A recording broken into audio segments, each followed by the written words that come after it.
Ako si Jisrael Maghuyop. Katong buhi pa akong papa, kauban ko niya permente sa pagpanginabuhi. Pagkamatay sa akong papa, gibiyaan ko sa akong mama. Katong elementary ko, gusto ko magpadayon og eskwela.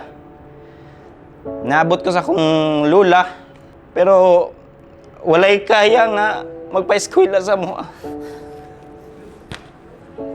Sa bata na ko nga pangidaron, gusto ko makalampos og eskwela kaya working student ko, gikan elementary, hantod high school. Nagtrabaho ko sa gingan, naging merchandiser ko, naging bagger ko. Nangandoy po ko na maka-abroad. Nag-process ko og passport, pero gihatag ni Lord na kani nga travel, libre.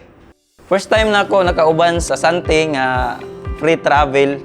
Yan, first time na ako nakapag-cross. Excited kayo ko, layo pa lang ang travel. Grabe akong preparation para lang sa ingon-ani na oportunidad. Nindot kayo ang experience Singapore ug Thailand.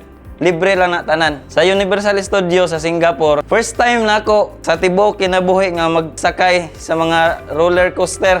Ako si Jisrael Maghuyop. Panatag ako sa Sante.